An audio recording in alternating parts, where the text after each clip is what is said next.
Hello welcome back to my channel. അപ്പോൾ ഇന്നത്തെ video എന്തിനെ കുറിച്ചാണുള്ളത് തമിഴിൽ നിന്ന് മനസ്സിലായി കാണും. യെസ്, എൻ്റെ ക്ലിപ്പിനെ കുറിച്ചിട്ടാണ്. ഞാൻ ഇതുവരെ അതിൻ്റെ അപ്ഡേറ്റ്സ് ഒന്നും ഞാൻ പറഞ്ഞിട്ടുണ്ടായിരുന്നില്ല. അപ്ലൈ ഇടുന്ന സമയത്ത് ക്ലിപ്പ് ഇടുന്ന സമയത്ത് ഞാൻ വീഡിയോ ചെയ്തിട്ടുണ്ടായിരുന്നു. അതിനുശേഷം ഇപ്പോൾ ഇത് അഴിക്കാനായിട്ടുണ്ട്. അപ്പോൾ വിചാരിച്ചു കംപ്ലീറ്റ് ഡീറ്റെയിൽസ് ഒന്ന് പറയാമെന്നുള്ളത്. സോ നമുക്ക് വീഡിയോ സ്റ്റാർട്ട് ചെയ്യാം. ഞാൻ ക്ലിപ്പ് ഇട്ടിട്ടുണ്ടായിരുന്നത് ജൂലൈ 2024 ഇപ്പോൾ അഴിക്കാൻ പോകുന്നത് ഏപ്രിൽ 2026 അങ്ങനെ വെച്ച് കഴിഞ്ഞാൽ 1 year 9 months ആണ് എൻ്റെ ട്രീറ്റ്മെൻറ്റ് കംപ്ലീറ്റ് ആവാൻ എടുത്തിട്ടുള്ള ടൈം. അപ്പോൾ ഈ ക്ലിപ്പ് എന്ന് പറയുന്നത് സെൽഫ് ലിഗേറ്റിംഗ് ബ്രേസസ് എന്ന് പറയും. ഇപ്പോൾ ഒരു മോഡേൺ ടെക്നോളജി അല്ലെങ്കിൽ മോഡേൺ ആയിട്ടുള്ള ആ ഒരു മെത്തേഡിൽ ചെയ്യുന്നതാണ്. നമ്മൾ പണ്ടത്തെ ആണെങ്കിൽ എന്താ കുറച്ച് അധികം ടൈം എടുക്കും ഇത് ട്രീറ്റ്മെൻറ്റ് കംപ്ലീറ്റ് ആവാൻ വേണ്ടിയിട്ട്. അപ്പോൾ അതാണ് അതിൻ്റെ പ്രൈസ് വരുന്നത് ഒരു ഓൾമോസ്റ്റ് അറൗണ്ട് ഒരു 50,000 അടുത്തോളം വരുന്നുണ്ട്. പിന്നെ ഞാൻ ഇട്ട എൻ്റെ ഒരു ഏജ് വെച്ചിട്ട് എന്താ കുറച്ചൊരു എമൗണ്ട് അതിന് കൂടിയിട്ടുണ്ട് ഏജിൻ്റെ ആ ഒരു അടിസ്ഥാനത്തിൽ.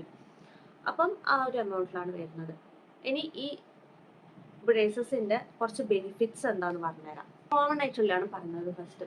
ഇപ്പോൾ ഫാസ്റ്റ് റിസൾട്ട് കിട്ടും, അതേപോലെ തന്നെ അഡ്ജസ്റ്റ്മെൻറ്റ് കുറച്ച് വേണ്ടും.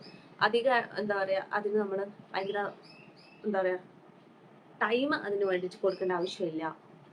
പിന്നെ അതേപോലെ തന്നെ നമുക്ക് ഒരു വട്ടം കൺസൾട്ട് ചെയ്തിട്ടില്ലെങ്കിലും കുഴപ്പമില്ല, അപ്പോയിൻമെൻറ്റിൽ നമ്മൾ അറ്റൻഡ് ചെയ്തിട്ടില്ലെങ്കിലും കുഴപ്പമില്ല. 1 month സ്കിപ്പ് ചെയ്ത് കഴിഞ്ഞാലും അത് ഓട്ടോമാറ്റിക് ആയിട്ട് അഡ്ജസ്റ്റ് ആയിട്ട് വന്നോളും. അതാണ് ഫാസ്റ്റ് റിസൾട്ട് എന്ന് പറയുന്നത്. പിന്നെയുള്ളത് നമുക്ക് പെയിൻ കുറവായിരിക്കും. പിന്നെ പണ്ടത്തേക്കാൾ അപേക്ഷിച്ചിട്ട് ഞാൻ ഈ പറഞ്ഞ പോലത്തെ ഈ ലിപ്സ് മുറിയുന്നത്, അതേപോലെ തന്നെ ഭയങ്കര പെയിൻഫുൾ ആയിട്ടുള്ള ആ ഒരു ചുണ്ടൊക്കെ മൊത്തത്തിൽ പൊട്ടിയിട്ടുള്ള ഒരു അവസ്ഥയൊക്കെ ഉണ്ടല്ലോ, അതൊക്കെ ഒന്ന് കുറഞ്ഞു കിട്ടും. പെയിന് സഹിക്കാൻ പറ്റാത്തവരാണെങ്കിൽ ഇത് ഓക്കെയാണ് കേട്ടോ. പിന്നെ ഇതൊക്കെയാണ് ഇതിൻ്റെ കുറച്ചൊരു ബെനിഫിറ്റ്സ് എന്ന് പറയുന്നത്. എൻ്റെ കേസിലോട്ടേക്ക് വരാം, എൻ്റെ എക്സ്പീരിയൻസ് പറയാം. ഞാൻ ഇത് എന്തുകൊണ്ട് ഇട്ടെന്ന് വെച്ച് കഴിഞ്ഞാൽ, ക്ലിപ്പ് ഇട്ടെന്ന് വെച്ച് കഴിഞ്ഞാൽ എൻ്റെ പല്ല് ഫ്രണ്ടിലോട്ടേക്ക് നല്ലോണം വരുന്നുണ്ടായിരുന്നു. അപ്പോൾ കുറച്ചും കൂടെ ഏജ് കഴിയുമ്പോഴത്തേക്ക് ആ പല്ലിൻ്റെ പുറത്തേക്ക് വരാനുള്ള ചാൻസസും, അതേപോലെ തന്നെ ഈ പൊസിഷൻ എന്ന് പറയുന്നത് നമ്മളുടെ ഒരു ഇങ്ങനൊരു ആർച്ച് പോലത്തെ അല്ലേ ശരിക്കും വേണ്ടത്. എൻ്റെ അങ്ങനെയല്ല ഉണ്ടായിരുന്നത്. അപ്പോൾ ഇത് രണ്ടും കറക്റ്റാക്കാൻ വേണ്ടിയിട്ടാണ് ഞാൻ ഈ ട്രീറ്റ്മെൻറ്റ് സ്റ്റാർട്ട് ചെയ്തിട്ടുണ്ടായിരുന്നത്. എന്തുകൊണ്ട് ഈ ഒരു ബ്രേസസ് ചൂസ് ചെയ്തതെന്ന് വെച്ച് കഴിഞ്ഞാൽ, എനിക്ക് തീരെ പെയിൻ ടോളറേറ്റ് ചെയ്യാൻ പറ്റത്തില്ല. അപ്പോൾ ആ പെയിന് കുറവുള്ളത് കൊണ്ടും, പിന്നെ ഒരു അഫോർഡബിൾ എന്ന് വെച്ച് കഴിഞ്ഞാൽ ഈ പെയിൻ്റെ കേസ് വരുന്ന ടൈം കുറച്ചും കൂടെ നല്ലതെന്ന് പറയുന്നത് നമ്മളുടെ അലൈനേഴ്സ് അവിടെ ഉണ്ട്. പക്ഷേ അലൈനേഴ്സ് നമ്മൾ എടുക്കുവാണെങ്കിൽ ഒരു 1 lakh ആ ഒരു റേഞ്ചൊക്കെ പോകുന്നുണ്ട്. അപ്പോൾ അത്രയും വേണ്ട, മിഡ് റേഞ്ച് പിടിക്കാന്ന് വെച്ചിട്ടാണ് ഈ ഒരു ബ്രേസസ് ചൂസ് ചെയ്തത്. അപ്പോൾ അതേപോലെ തന്നെ ഓട്ടോമാറ്റിക് ആയിട്ടുള്ള ആ ഒരു അഡ്ജസ്റ്റ്മെൻറ്റും, അതേപോലെ ഒരു വട്ടം സ്കിപ്പ് ചെയ്ത് കഴിഞ്ഞാലും, ഒരു 1 month സ്കിപ്പ് ചെയ്ത് കഴിഞ്ഞാലും നമുക്കത് ഓട്ടോമാറ്റിക്കായിട്ട് അത് അഡ്ജസ്റ്റ് ആയിക്കോളും. പക്ഷേങ്കിൽ സ്കിപ്പ് ചെയ്യാത്തതാണ് ഏറ്റവും നല്ലത്. അതാകുമ്പോൾ ഫാസ്റ്റ് റിക്കവറി ആയിരിക്കും. അതിനനുസരിച്ച് ട്രീറ്റ്മെൻറ്റ് പെട്ടെന്ന് പോകാനും പറ്റും. ആക്ച്വലി എൻ്റെത് ഒരു 1.5 months ആകുമ്പോഴത്തേക്ക് ട്രീറ്റ്മെൻറ്റ് കഴിയേണ്ടതാണ്. ഞാൻ പറഞ്ഞുതരാം. ഓക്കെ, നെക്സ്റ്റ് എന്ന് വെച്ച് കഴിഞ്ഞാൽ ഈ മുട്ട് പോലത്തെ സാധനം കണ്ടോ, ഇതാണ് ബ്രാക്കറ്റ്സ്. പിന്നെ ഒരു വയറും കൂടിയേ വരുന്നുള്ളൂ. പിന്നെ റബ്ബർ ഇടുന്നത് നമ്മളുടെ ആ ഒരു ഷേപ്പ് ഒക്കെ കറക്റ്റ് ചെയ്യാൻ വേണ്ടിയിട്ടും, അതേപോലെ തന്നെ ടൈറ്റ് ആക്കാൻ വേണ്ടിയിട്ടാണ് റബ്ബർ യൂസ് ചെയ്യുന്നത്. പണ്ടത്തെ പോലെ ഈ ഫ്രണ്ടിൽ ഇങ്ങനെ റബ്ബർ ഇട്ട് വെക്കേണ്ട ആവശ്യമൊന്നുമില്ല, മെറ്റലാണ് വരുന്നത്. അപ്പം കുറച്ചും കൂടെ കാണാൻ നീറ്റാണ്. പിന്നെ അത് കെയർ ചെയ്യുന്ന പോലെ ഇരിക്കുക. എന്നോട് കുറേ പേര് ചോദിച്ചിട്ടുണ്ടായിരുന്നു ഇതെങ്ങനെയാണ് ഇതിൻ്റെ മെയിൻറ്റെയിൻ ചെയ്ത് പോകുന്നത്. കാരണം പല്ല് കാണുമ്പോൾ കുഴപ്പമില്ല, നീറ്റ് ഉണ്ട്, ഡേർട്ട് ഒന്നുമില്ല, അങ്ങനത്തെ രീതിയിൽ. അപ്പോൾ അതിന് 1-2 പേരൊക്കെ ചോദിച്ചിട്ടുണ്ടായിരുന്നു. ആയതുകൊണ്ട് തന്നെ നമ്മളുടെ ചുണ്ട് പൊട്ടുന്ന ആ ഒരു അളവ് ഭയങ്കര കുറവാണ്. പണ്ടത്തെ ആണെങ്കിൽ ഭയങ്കരമായിട്ട് ഫ്രണ്ട് മൊത്തത്തിൽ ഇങ്ങനെ പൊട്ടിക്കിടക്കും. അപ്പോൾ ആ ഒരു പ്രശ്നം മാറ്റിക്കിട്ടും. അതേപോലെ തന്നെ ഈ ഒരു വയറ് ഇത് എൻ്റെ ടൈറ്റ് ആയിട്ടാണുള്ളത്. എൻ്റെ ബിഫോർ ആൻഡ് ആഫ്റ്റർ പിക്ചർ ഞാൻ കൊടുക്കാം കേട്ടോ. അപ്പോൾ ഇതിപ്പോൾ ഫുൾ ടൈറ്റായി അറേഞ്ച് ആയിട്ടാണ് നിൽക്കുന്നത്. ഇപ്പം ഈ പല്ലിൻ്റെ ഇടയിൽ ഗ്യാപ്പ് വരുന്ന സമയത്ത് ഈ ഒരു വയറും ഈ ലിപ്സും നമ്മളെ ഫസ്റ്റ് സ്റ്റേജിൽ ഇങ്ങനെ ഫ്രണ്ടിലോട്ടല്ലേ ഉണ്ടാവുക. അപ്പോൾ എന്താ, ഈ വയർ ഇങ്ങനെ ഇങ്ങനെ പ്രസ്സായി കിടക്കും. അന്നേരം അവിടെ ഒരു മുറിവ് വരാറുണ്ടായിരുന്നു. അപ്പം അതിന് എന്തെങ്കിലും മരുന്ന് തേച്ച് കഴിഞ്ഞാൽ അതങ്ങ് ക്ലിയർ ആയിട്ട് അങ്ങ് പോകും. പിന്നെ രണ്ടാമത്തെ കാര്യം എന്ന് പറയുന്നത്, ഇവിടെ ഒരു നമ്മൾ ലാസ്റ്റ് എക്സ്റ്റെൻഡ് ചെയ്യുന്ന ഒരു വയറുണ്ട്. അപ്പോൾ ഈ ഓട്ടോമാറ്റിക് ടൈറ്റ് ആകുമ്പോൾ എന്ത് സംഭവിക്കും, ഈ വയർ പുറത്തേക്ക് ഇങ്ങ് വരും. ഇതിങ്ങനെ ടൈറ്റ് ആയിട്ട് വരുന്ന സമയത്ത് ബാക്കിലത്തെ വയർ ഇങ്ങനെ പുറത്തേക്ക് വരും. ആ പുറത്ത് വരുന്ന വയർ ഇവിടെ ഇങ്ങനെ തട്ടിയിട്ട് കവിന്റെ ഇവിടെ മുറിയാനുള്ള നല്ല ചാൻസും ഉണ്ട്. എനിക്ക് മുറിഞ്ഞിട്ടുമുണ്ട് കുറെ. അത് ഫസ്റ്റൊക്കെ മുറിയും, പക്ഷെങ്കിൽ ചെറിയൊരു മുറിവിന്റെ ആ ഒരു വേദനയേ ഉള്ളൂ, കാര്യമായിട്ടൊന്നും ഇല്ല. എനിക്കുള്ള പ്രശ്നം കൊണ്ട് ഞാൻ എന്ത് ചെയ്യും, നേരെ ഡോക്ടറെ അടുത്ത് പോയിട്ട് അത് കട്ട് ചെയ്യിക്കും. കാരണം എനിക്ക് തീരെ പറ്റത്തില്ല, അതിങ്ങനെ തട്ടി തട്ടി ഇരിക്കുന്നത് കൊണ്ട്. പെയിൻ ടോളറേറ്റ് ചെയ്യാൻ പറ്റുന്നവരാണെങ്കിൽ ഒരു സീനും ഇല്ല, ആ മുറിവെന്ന് പറയുന്നത് അങ്ങനെ അങ്ങ് പോവാം എന്നുള്ള രീതിയിലേ കണക്കാക്കും. സോ അത്രയാണ് എനിക്ക് ഇതിന്റെ പെയിന് എനിക്ക് തോന്നിയിട്ടുള്ള. പിന്നെ ടൈറ്റ് ആക്കുന്ന ആ ദിവസങ്ങളിലുണ്ട്, ടൈറ്റ് ആക്കുന്ന ഒരു 2 ഡേയ്സ്, മാക്സിമം 2 ഡേയ്സ് വേദന നല്ല രീതിക്ക് ഉണ്ടാകും. പിന്നെ അത് ഇങ്ങനെ ഗ്രാജുവലി കുറഞ്ഞ് കുറഞ്ഞ് കുറഞ്ഞ് വരിക ചെയ്യുക. പിന്നെ അതേപോലെ തന്നെ ടൈറ്റ് ചെയ്ത് മന്ത്സിന്റെ ഇപ്പൊ ഒരു 7 to 8 months ഒക്കെ ആയി കഴിഞ്ഞാൽ ടൈറ്റ് ചെയ്ത് കഴിഞ്ഞാലും അത്ര വലിയ പെയിൻ ഒന്നും ഉണ്ടാവില്ല. അത് ഓരോ മന്തിനനുസരിച്ചിട്ടായിരിക്കും ഉണ്ടാവുക, അവർ ടൈറ്റ് ചെയ്യുന്ന ആ ഒരു കണക്കിനും.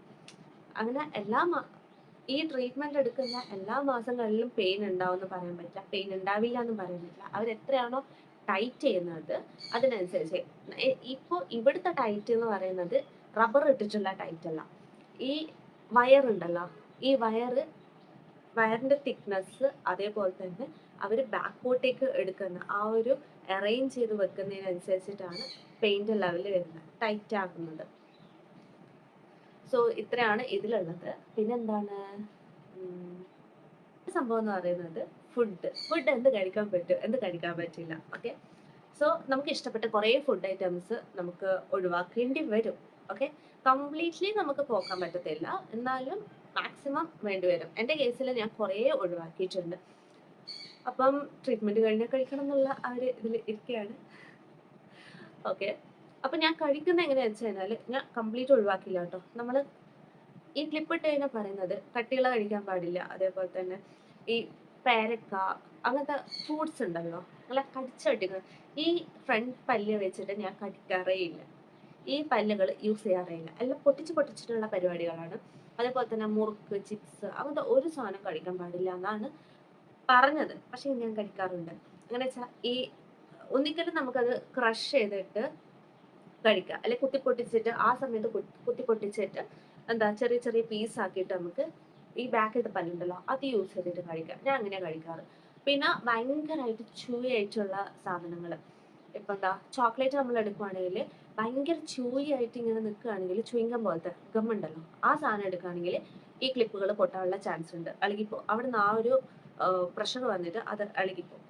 സോ അങ്ങനത്തെ സാധനങ്ങളൊക്കെ ഒഴിവാക്കിയിട്ട് chewy ആയിട്ടുള്ള കഴിക്കാറില്ല. അതേപോലെ തന്നെ ഞാൻ കടിച്ചു നോക്കും, തീരെ എനിക്ക് പറ്റുന്നില്ലാത്തതാണെങ്കിൽ ചെറിയൊരു പ്രഷർ കൊടുത്ത് നോക്കും. പ്രഷറിൽ നല്ല പ്രഷർ കൊടുക്കണം തോന്നുകയാണെങ്കിൽ അവിടെ അത് ഒഴിവാക്കും, പിന്നെ അത് എടുക്കില്ല. പിന്നെ ഫ്രണ്ടിലത്തെ പല്ല് യൂസ് ചെയ്തിട്ട് കടിക്കാറില്ല. ഇത്ര കാര്യങ്ങളാണ് ചെയ്തിട്ടുള്ളത്. അടുത്ത ഇതെങ്ങനെയാണ് ക്ലീൻ ചെയ്യുന്നതും മെയിൻറ്റെയിൻ ചെയ്യുന്നതെന്ന് പറഞ്ഞുതരാം. നമ്മൾ ഫസ്റ്റ് ഈ ക്ലിപ്പ് ഇട്ട ഉടനെ തന്നെ ഡോക്ടർ എന്ത് ചെയ്യും, ഒരു ബ്രഷ് നമുക്ക് എഴുതി തരും. ആ ബ്രഷ് മാത്രമേ യൂസ് ചെയ്യാൻ പാടുള്ളൂ. നമുക്ക് ഏത് ബ്രഷ് ഇഷ്ടമാണെന്ന് പറഞ്ഞു കഴിഞ്ഞാലും വേറെ ഒരു ബ്രഷും യൂസ് ചെയ്യാൻ പറ്റത്തില്ല. അപ്പോൾ അത് ക്ലിപ്പ് അവിടുന്ന് ആ പ്രഷർ കൊണ്ട് അഴുകിപ്പോകും. അപ്പോൾ ഫുഡ് കഴിച്ച ഉടനെ ബ്രഷ് ചെയ്യാം, അത് കഴിച്ചാൽ ഉച്ചക്കത്തെ ഡിന്നർ, ഇത് കഴിച്ചു കഴിഞ്ഞാൽ ബ്രഷ് ചെയ്യുക. അതിൻ്റെ കൂടെ എക്സ്ട്രാ ഞാൻ ചെയ്യുന്ന ഒരു കാര്യം എന്ന് വെച്ച് കഴിഞ്ഞാൽ ടൂത്ത് പിക്ക് കൊണ്ട്, ഇത് ഭയങ്കര ഡേഞ്ചറാണ്, അതേപോലെ തന്നെ ക്ഷമയോടെ ചെയ്തിട്ടില്ലെങ്കിൽ തീർന്നു. ടൂത്ത് പിക്ക് കൊണ്ട് ഉള്ള അതിൻ്റെ ബാക്കിയുള്ള ഫുഡ് പാർട്ടിക്കിൾസ് അവിടെ ഉണ്ടാകും. നമ്മൾ എത്ര ബ്രഷ് ചെയ്തെന്ന് പറഞ്ഞു കഴിഞ്ഞാലും ചെറിയ ചെറിയ പാർട്ടിക്കിൾസ് അതൊരു പ്ലാഗ് പോലെയൊക്കെ വരാനുള്ള ചാൻസ് ഉണ്ട്. അപ്പോൾ എന്ത് ചെയ്യാം, ഈ പല്ലിൻ്റെ ഇടയിലുണ്ടല്ലോ, പല്ലിൻ്റെ ഇടയിൽ ഇങ്ങനെ മെല്ലെ കുത്തി കുത്തി കുത്തി എടുക്കുക, അപ്പോൾ കംപ്ലീറ്റ് ക്ലീൻ ആയിട്ട് വരും, ഒരു കുഴപ്പമില്ലാണ്ട്. അപ്പോൾ ഇതുകൊണ്ടൊരു ഗുണം എന്ന് വെച്ച് കഴിഞ്ഞാൽ മന്ത്ലി പോകുമ്പം ക്ലീൻ ചെയ്യുന്ന ആ ഒരു എമൗണ്ട് നമുക്ക് ലാഭിക്കാം. ഓക്കെ, അല്ലെങ്കിൽ നമ്മൾ ഒരു ഒരു 4 months ഒക്കെ ആയിട്ട് നല്ല അഴുക്ക് കണ്ടു കഴിഞ്ഞാൽ അവർ പറയും ഇത് ക്ലീൻ ചെയ്യണം, അത് 1 month കൊണ്ട് തന്നെ ക്ലീൻ ചെയ്യേണ്ട അത്ര അഴുക്ക് വരും. അപ്പോൾ ഞാൻ ഈ ടൂത്ത് പിക്ക് കൊണ്ട് ചെയ്യുന്നതുകൊണ്ട് എന്ത് ചെയ്യും, ക്ലീൻ ആക്കുന്നതുകൊണ്ട് ആ ഒരു പ്രശ്നം ഉണ്ടായിരുന്നില്ല, നല്ല വൃത്തിക്ക് തന്നെ ഇരിക്കാറുണ്ട് പല്ല്. പിന്നെ രണ്ടാമത്തെ സാധനം ഈ ഫുഡ് ഐറ്റംസ് കഴിക്കാതിരിക്കുന്നത്. അപ്പൊ അങ്ങനെ ആവുമ്പോൾ നമുക്ക് ഈ ക്ലിപ്പിനെ നല്ല രീതിയിൽ മെയിൻറ്റെയിൻ ചെയ്ത് കൊണ്ടുപോകാൻ പറ്റും.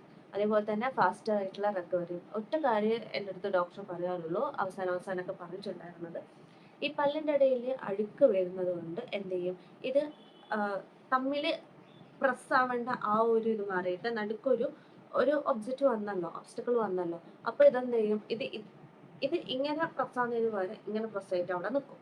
അപ്പോൾ അതുകൊണ്ട് തന്നെ പെട്ടെന്ന് ഗ്യാപ്പ് ഫില്ല് ആവത്തില്ല. അപ്പോൾ ക്ലീൻ ചെയ്യലാണ് ഏറ്റവും മെയിൻ ആയിട്ടുള്ള സംഭവം വരുന്നത്.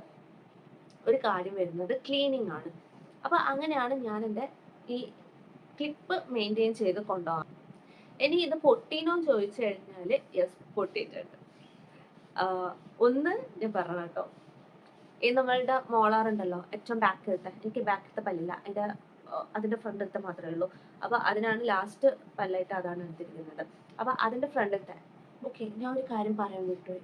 എന്റെ 4 പല്ലെടുത്തിട്ടുണ്ട് കേട്ടോ. മേലത്തെ 2ഉം താഴത്തെ 2ഉമായിട്ട് എന്റെ 4 പല്ലെടുത്തിട്ടുണ്ട്. അതിന്റെ കൂടെ ഈ ബാക്കിലത്തെ ഒരു പല്ലില്ല കേട്ടോ, മേലത്തെ സൈഡ്. അപ്പൊ അതിന്റെ തൊട്ടിപ്പുറത്തെ പല്ലാണ് മോളാറിൽ തന്നെ വരുന്നതിലാണ് ലാസ്റ്റിലത്തെ ബ്രാക്കറ്റ് വെച്ചിരിക്കുന്നത്. അപ്പോൾ ഒന്നെന്ന് പറയുന്നത് എന്റെ വയർ പൊട്ടിയിട്ടുണ്ടായിരുന്നില്ല. ഈ ഒരു ക്ലിപ്പിന്റെ വയർ പൊട്ടാതെ ബ്രാക്കറ്റ് ആ ഒരു സ്റ്റിക്ക് ചെയ്ത് പല്ലുമായിട്ട് സ്റ്റിക്ക് ചെയ്ത് വെച്ചെടുത്തുനിന്ന് പുറത്തേക്ക് വന്നിട്ടുണ്ട്, അഴുകി പോയിട്ടുണ്ടായിരുന്നു. അപ്പൊ അത് ഒരെണ്ണം സംഭവിച്ചത് എവിടെന്നോ വന്നൊരു ചിക്കന്റെ എല്ലിന്റെ കഷ്ണം കൊണ്ടാട്ടോ, ഇച്ചിരി പോകുന്നൊരു എല്ലിന്റെ പീസ് കൊണ്ടാണ് അതങ്ങ് പ്രഷറിൽ പോയത്.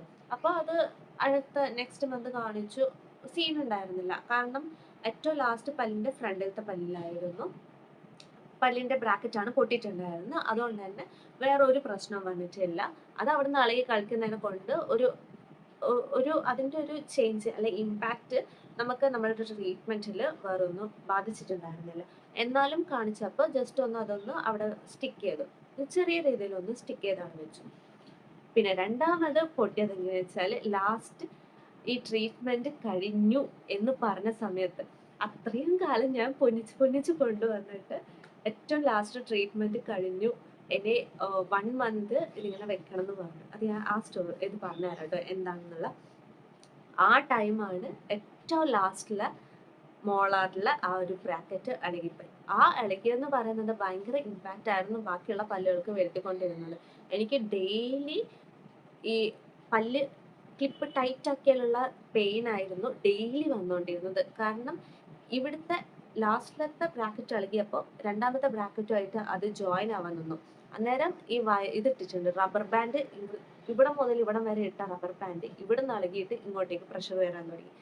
ആ രണ്ടാമത്തെ ഫസ്റ്റ് ഇളകിയിട്ടുണ്ടായിരുന്നല്ലോ ഒരു ബ്രാക്കറ്റ്, അപ്പൊ അതിന്റെ ആ ഒരു എന്താ പല്ലുമായിട്ട് ജോയിൻ ചെയ്ത അത്ര വലിയ ഫോഴ്സിലല്ല, പവറിലല്ല. അപ്പൊ എന്താ, അവിടുത്തെ ഇതും പൊട്ടി, രണ്ടാമത്തത് ഇളകി മൂന്നാമത്തേലേക്ക് വന്നു. അപ്പൊ എനിക്ക് ആകെ ടോട്ടലി പേടിയാവാൻ തുടങ്ങി. കാരണം ഇത്രയും വൃത്തിക്ക് വന്നിട്ട് ഏറ്റവും അവസാനം കൊണ്ടുപോയി കൊളാക്കുകയാണോ. അങ്ങനെ ഡോക്ടറെ അടുത്ത് വീണ്ടും കൺസൾട്ട് ചെയ്തിട്ട് ഒന്നും കൂടെ സ്റ്റിക്കൊക്കെ ചെയ്തിട്ടുണ്ടായിരുന്നു.